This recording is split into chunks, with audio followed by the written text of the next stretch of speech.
मंगलमय मंगल करण बीत राग विज्ञान नमो ताहि जाते भजे अरहंता जो विद्यादि सागर सुधी जो विद्यादि सागर सुधी गुरु हैं तैसी शुद्धात्म में निरत नित्य हितोपदेशी वे पाप ग्रीष्म ऋतु में जल हैं सयाने पूजूं हैं सतत केवल ज्ञान पाने पूजूं हैं सतत केवल ज्ञान पाने। बोले भगवान महावीर स्वामी की, आचार्य कुंद कुंद स्वामी की, आचार्य गुरुवर विद्यासागर मुनि महाराज की।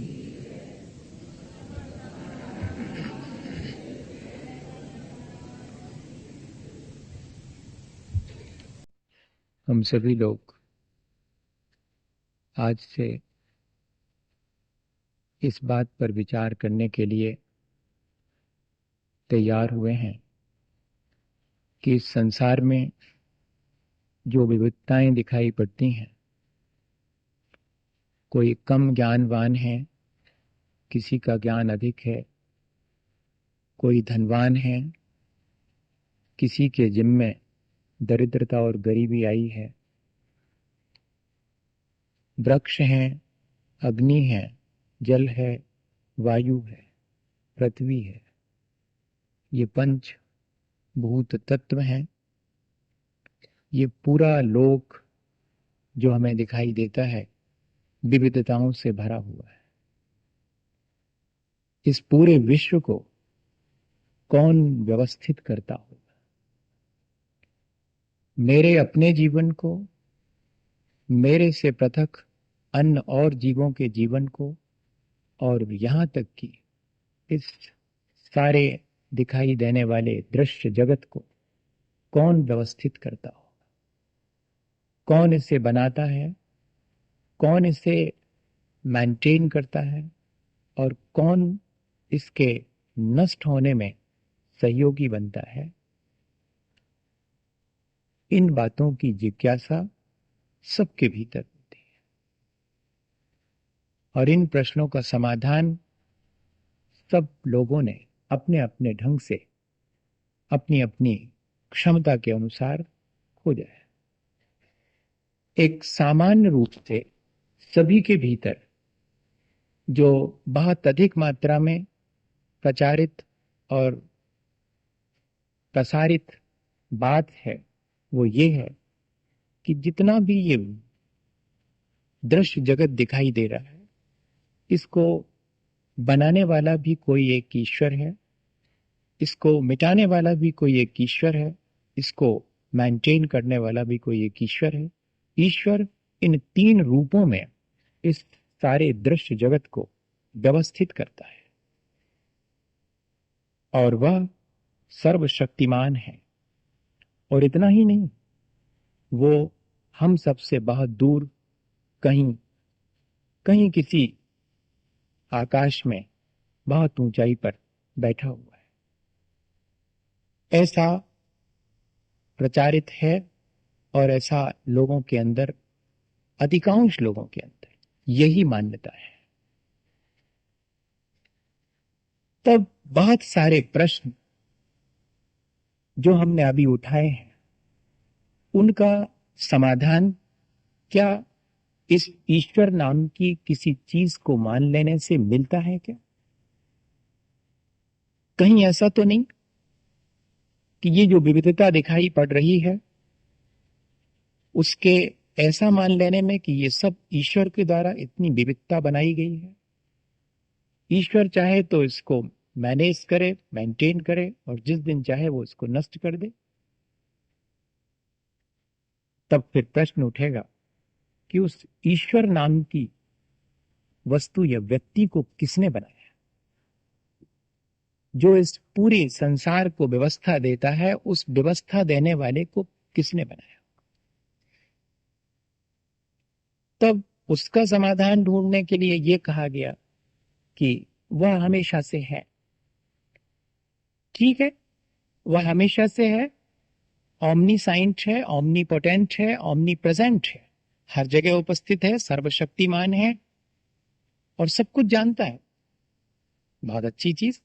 इस तरह की ईश्वर की व्यवस्थाएं बहुत दुरुस्त होंगी, बहुत सही होंगी। ऐसे सर्वशक्तिमान ईश्वर को मानने में कोई हर्जा भी नहीं है।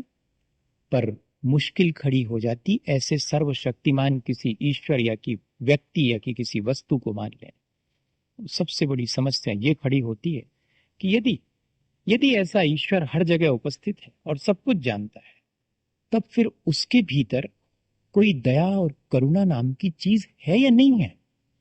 वो किसी को दुख देता क्यों है?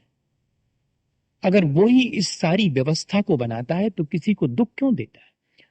अगर हम ये माने कि वह दुख तो हम अपने किए गए कार्य की वजह से पाते हैं, तब फिर उस सर्वशक्तिमान ईश्वर की सर्व शक्ति पर विश्वास होता नहीं।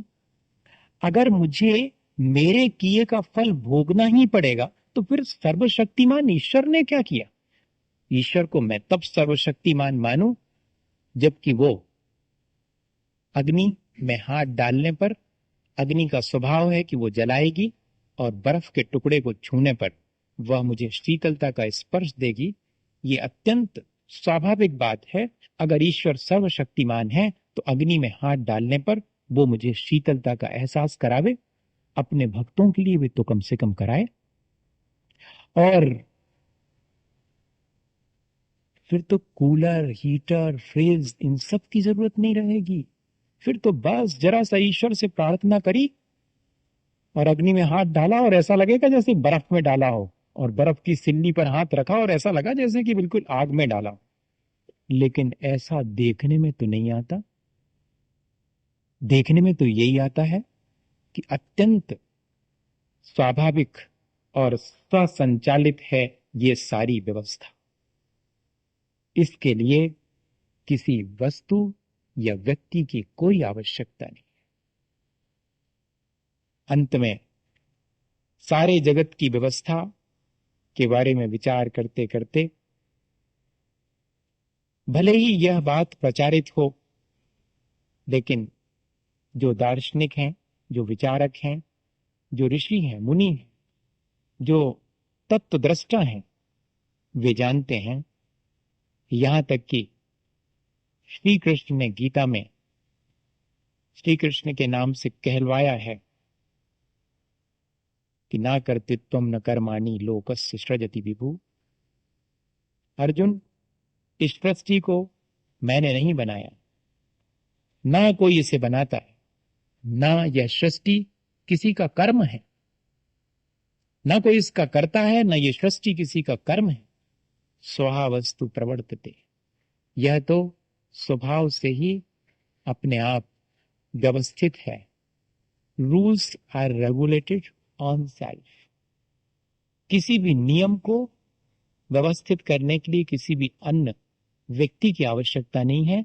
रूल्स को, नियमों को बनाने वाला भी कोई नहीं है। नियम शाश्वत हैं, नियम सीधे हैं और स्पष्ट हैं कि अग्नि का स्वभाव गर्म है।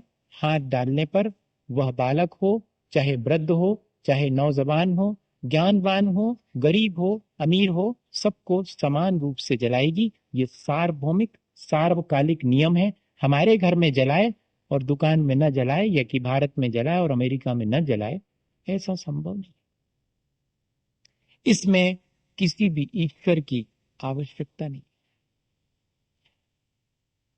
इतना स्वाभाविक और स्वसंचालित। अब फिर भी प्रश्न ज्यों का त्यों बना रहा।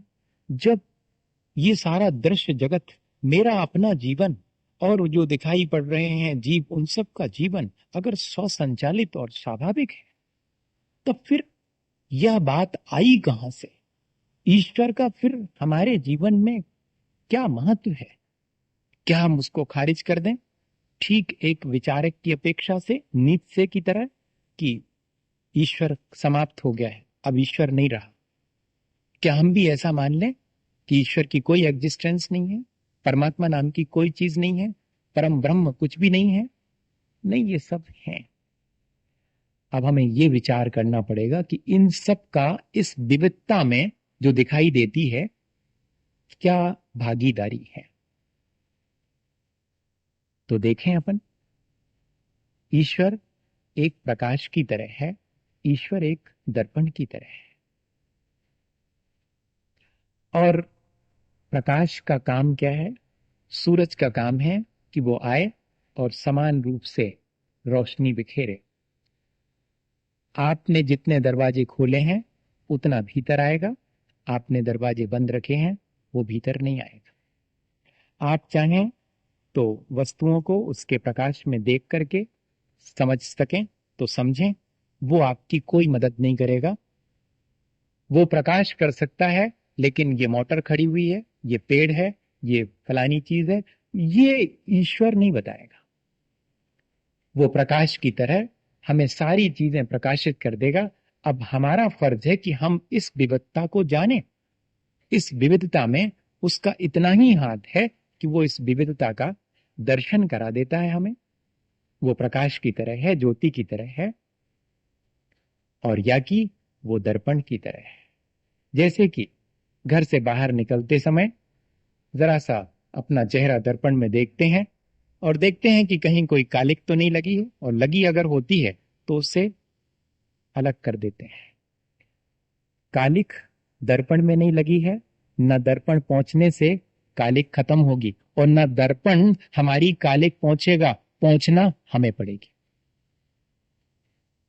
ईश्वर का काम इतना ही है कि हमारे कालिक को और हमारी उज्जवलता को, दोनों को दर्पण की तरह बता देता है।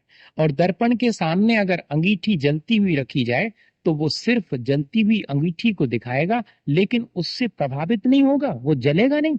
बर्फ का टुकड़ा, सिल्ली पूरी दर्पण के सामने रख दी जाए तो बर्फ की सिल्ली से दर्पण को ठंडी और गर्मी का कोई एहसास नहीं होगा, वो तो सिर्फ दिखा देगा कि ये है, आप ये है। ऐसा ही है ईश्वर, वो सिर्फ दर्पण के समान है, उस पर कालिक नहीं है। उसमें कालिक दिखती अवश्य है।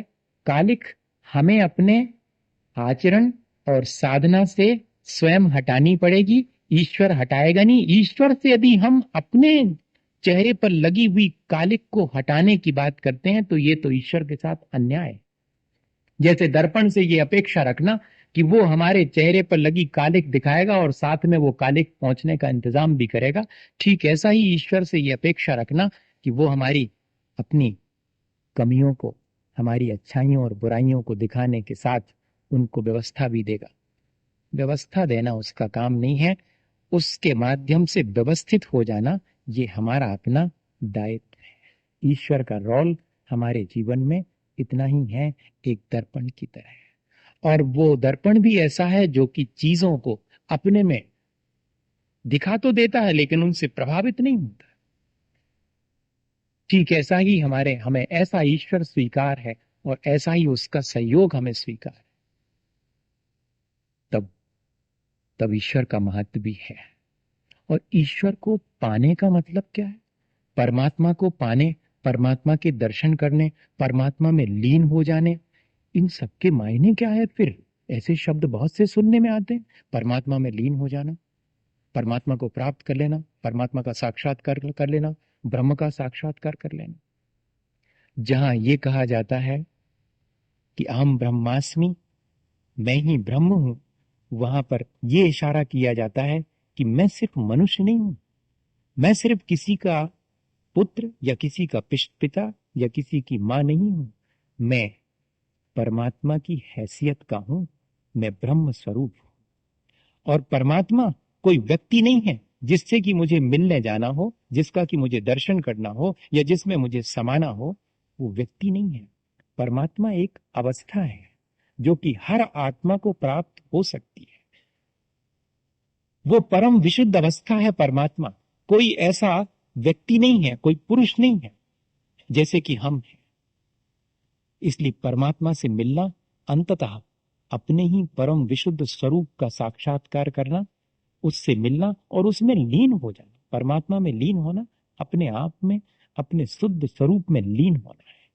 हमें ये बात पहले बहुत स्पष्ट होनी चाहिए कि ये जो विविधताएं दिखाई पड़ती हैं, जिनके बारे में हमने बहुत जल्दी ये विचार कर लिया, हमारी बुद्धि से परे मालूम पड़ता है। कैसे एक एक पेड़ की पत्ती नहीं बना सकता विज्ञान, एक शेल नहीं बना सकता अपने शरीर का, तो फिर ये किसने बनाया होगा? तो हमारे पास जब इसका कोई उत्तर नहीं था तो हमने कहा ईश्वर, ईश्वर, ईश्वर ने बनाया, वो सब शक्तिमान, वो सब व्यवस्था बनाता है। एक घर की व्यवस्था बनाने वाले को कितनी मुश्किलें और कितना संक्लेश उठाना पड़ता है, कितना हर्ष विषाद में वो डूबा रहता है। और यदि पूरे विश्व की व्यवस्था बनाने वाला क्या उसी हर्ष विषाद और उसमें डूबा रहेगा? नहीं, वो दर्पण के समान अत्यंत निर्मल है।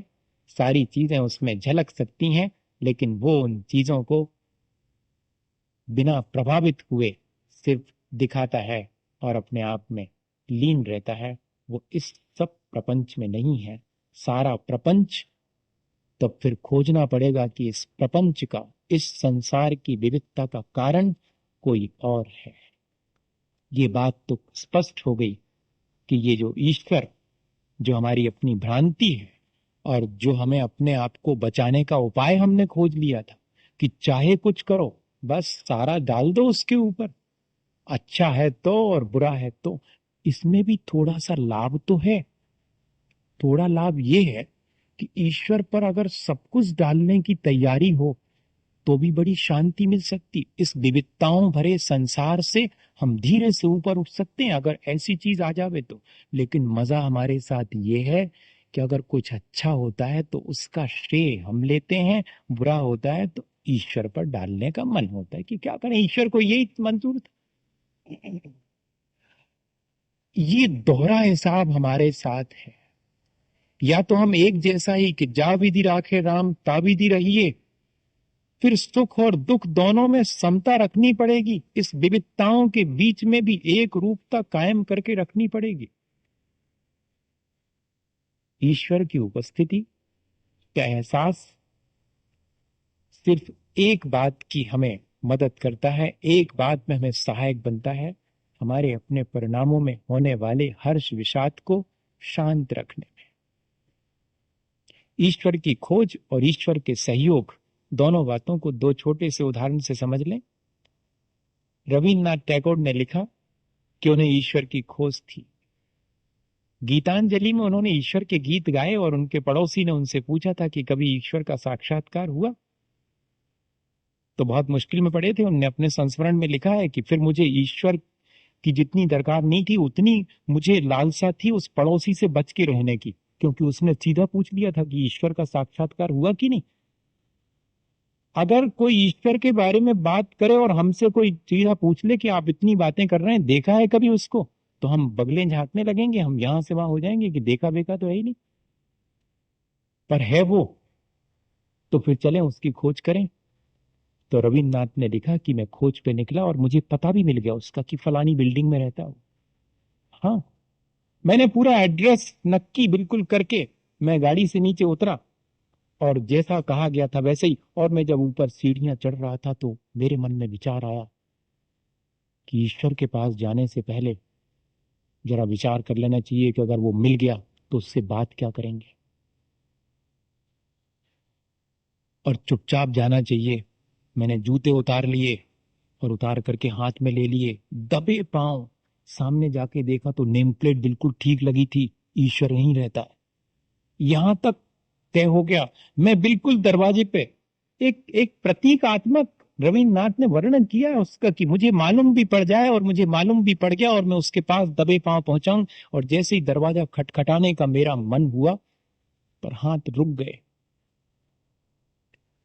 ईश्वर की खोज में मैं अगर लगा रहूं तो कम से कम ये अनुभव तो होता है कि ईश्वर है। लेकिन जिस दिन मैं ईश्वर को इस तरह से जीता जाता पालूंगा, फिर तो उसकी खबर ही नहीं लूंगा मैं। ऐसे तो बहुत से लोग हैं जिनको मैं परिचित हूं और जिनसे मिल लिया है मैंने, और फिर मैं भूल जाता हूं उनको उनसे मिलने के बाद। अच्छा यही है कि मैं ना मिलूं और उसे खोजता रहूं, ताकि मुझे ईश्वर का ध्यान बना रहे। ईश्वर की खोज मुझे ईश्वर की याद बनाए रखने में मदद करती है, कि मैं खोजता रहूं। और अगर मैंने ऐसा पा लिया और फिर भी मैं संसार में रहूं, तो फिर ईश्वर को भूल जाऊंगा। ईश्वर को पाने के बाद फिर संसार में रहने के लिए कोई आवश्यकता नहीं। ये प्रतीक है कि एक बार यदि ईश्वर को पा लिया तो फिर संसार समाप्त हो जाएगा। ईश्वर को पाना अपने संसार को समाप्त कर देना है और कुछ नहीं। ये प्रतीकात्मक है ईश्वर को पाना। और इतनी ही नहीं, ईश्वर मदद कैसी करता है हमारे सारे कामों में। हमारी इस विविधता के बीच भी, हमारी इन विषमताओं के बीच भी हमें समता का पाठ सिखाता है। जैसे कि हमने आपको उदाहरण दिया था पहले, आज वो बहुत जरूरी है उसको याद करना। विनोबा की माँ जावन डाल के दही जमाती थी और राम का नाम लेती थी। विनोबा जब बड़े हो गए तो उन्होंने कहा कि माँ, और सब बातें आपकी समझ में आती हैं, ये बताओ दही जामन से जमता है या ईश्वर का नाम लेने से? ये क्लियर कर दो। आगे हमें बहुत जरूरत पड़ेगी, आप तो अभी जमाती हैं, पर हम रोज देखते हैं कि जामन भी डालती हैं और राम का नाम भी लेती हैं। इसका मतलब है कि दोनों ही से जमता है क्या, या किसी एक से जमता है? अगर किसी एक से जमता है तो या तो जामन डालना बंद करो या कि भगवान का नाम लेना बंद करो। ये क्या मामला है? तो उनकी माँ ने हंस करके और कहा कि बेटे, जमता तो दूध दही बनता है, जामन से ही जमता है। तो फिर ईश्वर की क्या आवश्यकता? बेटे, सिर्फ इतनी आवश्यकता है कि कल जब सुबह बहुत अच्छा दही जम जाएगा, तब मुझे ये अहंकार ना आ जाए कि मैंने जमाया है, इसलिए राम का नाम ले लिया। मेरी श्रद्धा मेरे इस कर्तापने और अहंकार को कि मैं करता हूं, इसको नष्ट करती। इसलिए ईश्वर के प्रति श्रद्धा भी आवश्यकता है। ईश्वर का इतना बड़ा रोल है, ये सहयोग बहुत जरूरी है ईश्वर का जीवन में, कि मैं उसके प्रति श्रद्धा रखूं और अपने अहंकार को। और अगर कल के दिन नहीं जमता है तो मैं किसी को शिकायत ना करूं, मैं किसी को दोषी ना ठहराऊं, मैं संक्लेश ना करूं। इससे मुझे ईश्वर बचा लेता है। मुझे अहंकार और संक्लेश दोनों से बचाने में मदद करता है। ईश्वर की मेरे जीवन में मदद इतनी ही है, वो मेरे जीवन को सुखी दुखी बनाता है, मेरे बॉडी को कंस्ट्रक्ट करता है, या कि मुझे इस संसार में धनवान ज्ञानवान या कि दरिद्र और बिल्कुल मूर्ख बनाता है। इसमें उसका कोई हाथ नहीं। उसका हाथ सिर्फ ये है कि अगर मैं मूर्ख हूं तो मुझे धैर्य बनाता है, मैं ज्ञानवान हूं तो मुझे अहंकारी बनने से रोकता है। बस इतना रोल है उसका, और ये बहुत बड़ी चीज है। इस तरह यदि हम देखें तो कुछ हद तक तो हमने इस बात को बहुत क्लियर कर लिया कि हाँ, सचमुच है तो ऐसा ही कोई और है। क्या है वो जिसने इस कायम करके रखा है, जिसने मेरे जीवन को सुख दुख हर्ष विषाद ज्ञान अज्ञान ये सब दिया है? देखें, अपन अग्नि को गर्म बनाने में किसी का हाथ नहीं है, बर्फ को ठंडा बनाने में किसी का हाथ नहीं। इसी तरह दूध में पानी मिलाने का किसी का काम है क्या? नहीं। हमेशा से तिल में तेल भरने का इंजेक्शन से किसी का काम है कि नहीं? जो हमारी बुआ पहली बार विदेश गई तो वो यहाँ से जलेबी लेके गई थी, जलेबी, हाँ, इंडिया से पहली बार। वो सुनाती हैं, वो टेबल टेनिस की वो रही अम, खिलाड़ी, तो वहां खेलने गई थी उस समय, उस जमाने। अब तो वहीं पर बस गई। तो वो हम लोगों को बाद में आके बताया कि वो लोग बहुत बहुत आश्चर्य कर रहे थे। वो मेरे से पूछने लगे कि ये जो जो गोल गोल चीज है ये बनी कैसे? तो हमने बता दिया कि ऐसे ऐसे बनी, तो फिर वो तो ठीक है, लेकिन इसमें ये जो सीरा है वो क्या इंजेक्शन से भरा था क्या? अब उनने तो ये वाली डिश देखी नहीं थी, ये भर कैसे गया उसमें सीरा? इंजेक्शन से भरा होगा शायद, सिरिंज से। ठीक ऐसा ही हमारे मन में प्रश्न उठ सकता है कि दूध में पानी किसने मिलाया, हमारे जीवन को ऐसा किसने बनाया? नहीं, दूध में पानी जैसे हमेशा से है, ऐसा ही संसार में ये जीव विकारी अवस्था को हमेशा से प्राप्त है। सुख दुख, कमी वेशी, ज्ञान धन दरिद्रता, ये सब हमेशा से। जैसे कि दूध में पानी है, किसी ने उसको मिलाया नहीं है, स्वाभाविक है। जैसे कि तिल में किसी ने तेल भरा नहीं है, वो जैसे ही तिल उगता है उसमें तेल भी हमेशा है। जैसे ही कोई मनुष्य जन्म लेता है वो अपने साथ अपने विकारों को लेके आता है। ये विकार है क्या चीज? अब बस यहां से शुरू करते हैं आज अपन अपनी यात्रा। कितने दिन चलेगी? उतने दिन जब तक कि समझ में नहीं आ जाएगी। बस जिस दिन समझ में आ जाए अपना काम पूरा हो गया, और कोई आवश्यकता नहीं है ज्यादा उलझने की। ज्ञान उतना ही आवश्यक है जितना कि लगी हुई भीतर की गठानों को धीरे से खोल देवे और हमें उन्मुक्त कर देवे, हमें उलझनों से पार कर देवे, हमें चीज स्पष्ट सामने आने लगे राई रत्ती। इतना ही आवश्यक है। उसके लिए अपन ने ये प्रक्रिया शुरू की है। यहां तक पहुंच गए कि मेरे अपने विकार हमेशा से हैं। सबके भीतर जो भी दिखाई पड़ रहा है वो सारा खेल इसी विकार का है, और वो विकार आते कहां से हैं? हमेशा से हैं। उनका उनका कारण भी मुझे अपने भीतर खोजना पड़ेगा, और उनका कारण मेरे अपने विकारों का, मेरी अपनी आसक्ति, मेरी अपनी अज्ञानता, मेरा अपना ये शरीर मेरे इन विकारों को आगे बढ़ाने में मदद देता है, और मेरे अंदर के जो विकार हैं वो मेरे द्वारा ही जनरेट होते हैं, किसी और के द्वारा नहीं। मैं विकार से ग्रसित हूं हमेशा से, और उन विकारों की जिम्मेदारी मेरी अपनी है, इंडिविजुअल है, और उन विकारों के घटाने बढ़ाने में ये मेरी मदद करता है, ये हमेशा से मेरे साथ है। एक विशेष सर्कल है जिसमें हम अपने थॉट्स की एक्टिविटीज, अपने स्पीच की एक्टिविटीज, अपने बॉडी की एक्टिविटीज हमेशा करते रहते हैं, और इस शरीर के माध्यम से हमारे भीतर जो भी भाव आते हैं, थॉट्स और फीलिंग्स होती हैं, वे सारा इस विविधता के लिए रेगुलेट करती हैं, और कोई अतिरिक्त नहीं। हमारे अपने कर्म और हमारा अपना शरीर हमारे इस संसार के भ्रमण का और इस विविधता का कारण है। यहां तक हमने इस बात को समझ लिया। वे कर्म कैसे हैं? वे हमारे साथ बनते भी हैं, वे हमारे भोगने में भी आते हैं, वे हमारे करने में भी आते हैं। तीन तरह के हैं।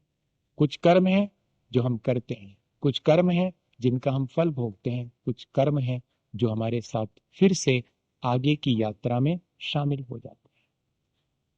और इस तरह ये यात्रा एक विशेष सर्कल, इसीलिए संसार को चक्र माना है, जिसमें की निरंतरता बनी रहती है।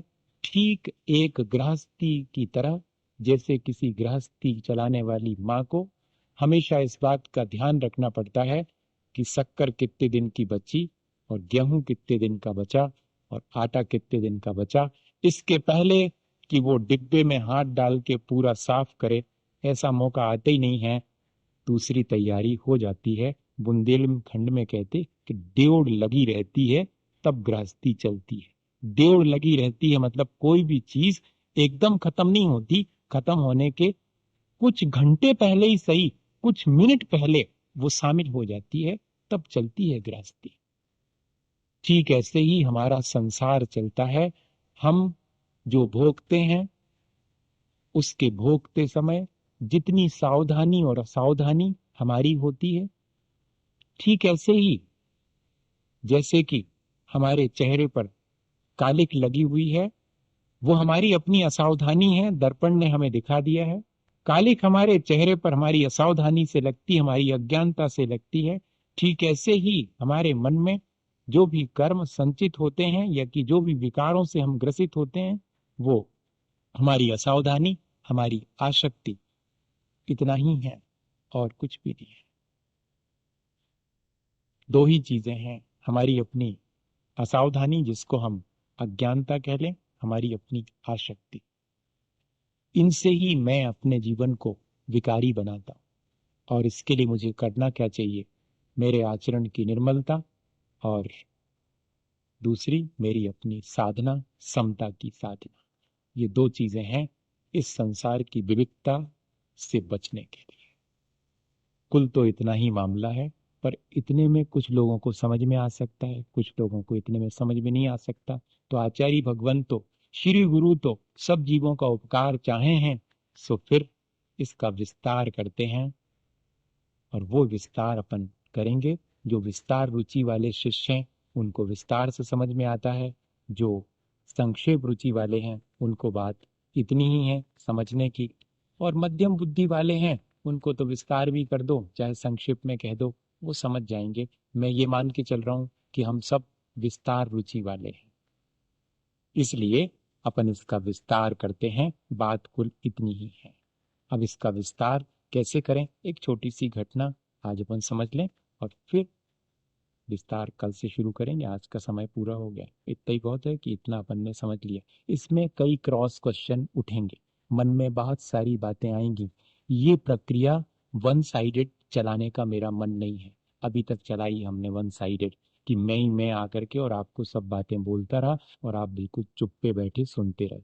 अब मामला जरा दूसरा है, कराएं, ताकि कल हम उन चीजों पर भी विचार कर सकें। ये प्रक्रिया इस तरह चलेगी तो शायद बहुत अच्छे से हम उस चीज को यहाँ नहीं पूछेंगे, लेकिन आप अपने मन में उठने वाली शंकाओं को मेरे से पूछें। मैं उन सब पर विचार करके कल उस चीज को पहले कहूं, फिर बाद में आगे की प्रक्रिया शुरू करें। कई प्रश्न तो हमारे उसी प्रक्रिया में पूरे हो जाएंगे।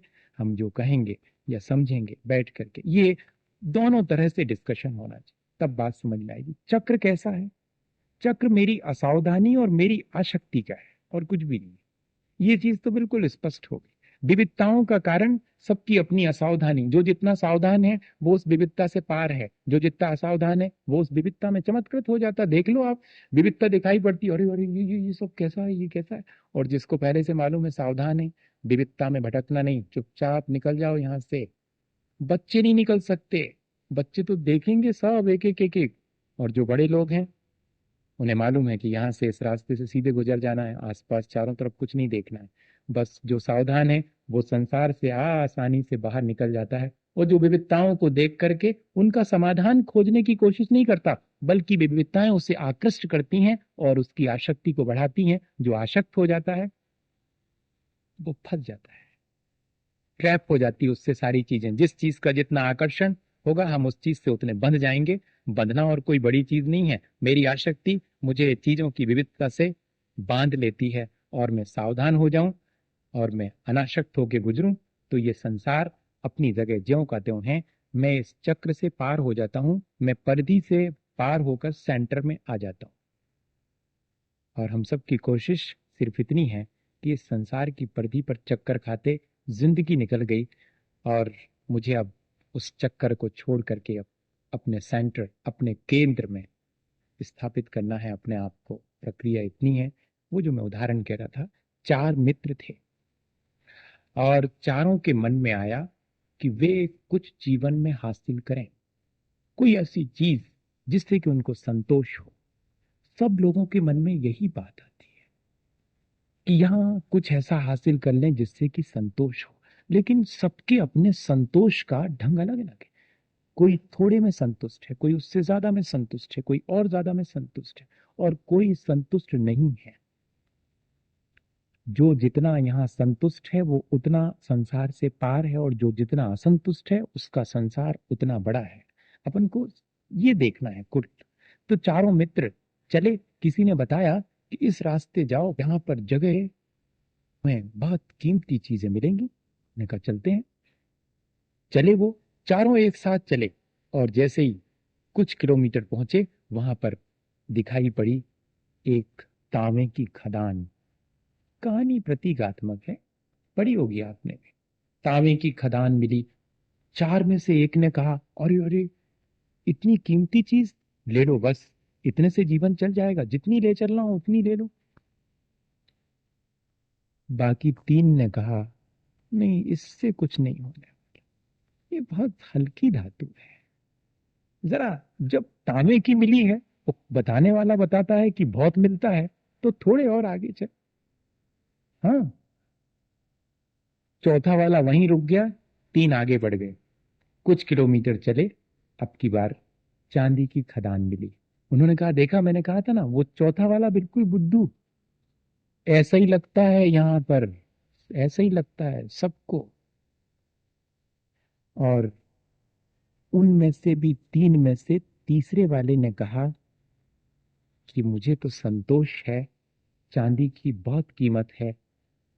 दो ने समझाया उसको कि बताने वाले ने देखो कितना सही बताया था, जब तांबे की और चांदी की मिल गई है तो अब निश्चित है कि सोने की मिलेगी, तुम कहाँ रोक रहे हो यहाँ पर। उसने कहा, नहीं नहीं, अब तो मैं रुकता हूं। रुक गया वो। दो आगे बढ़ गए। मिलना थी सोने की, मिली, क्यों नहीं मिलेगी। सोने वाली खदान भी मिल गई। तब दो में से एक कहता है कि बस बहुत हुआ।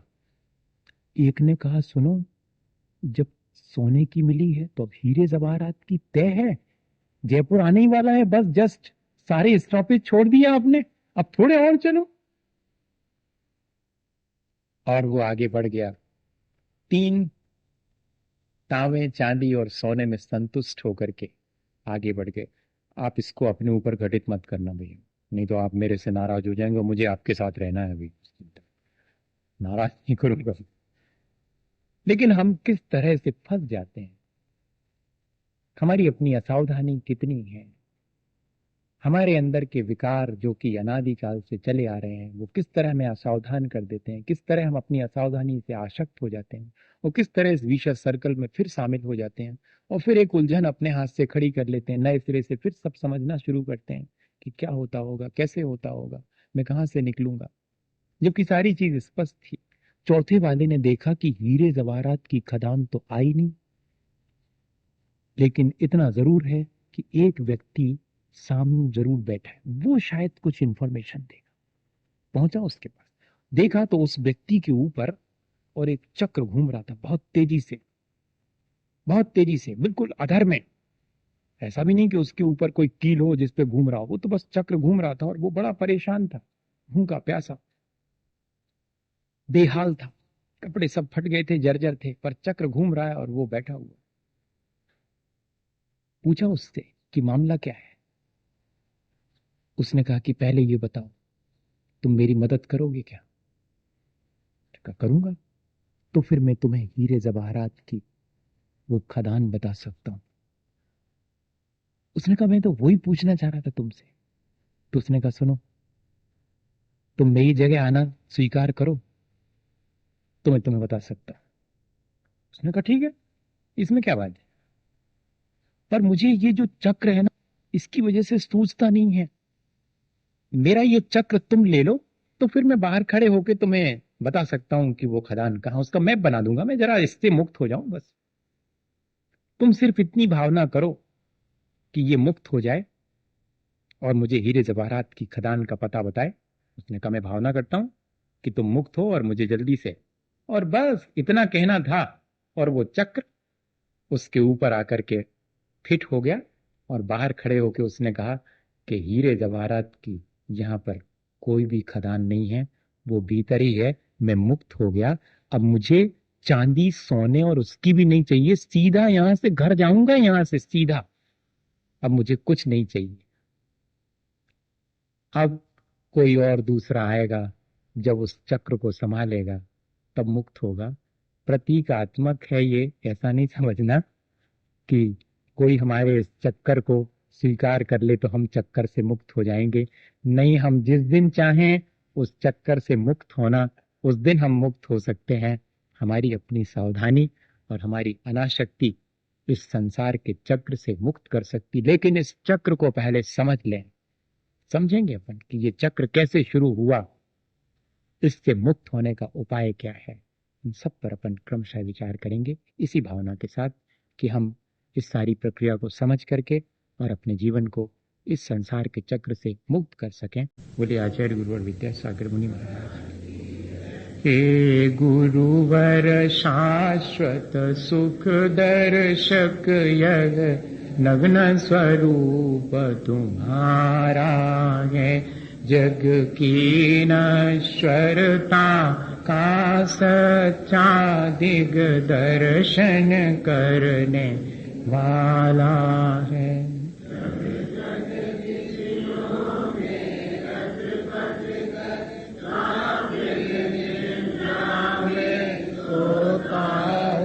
अथवा वह शिव के निष्कंटक पथ में विषकंटक बोता हो।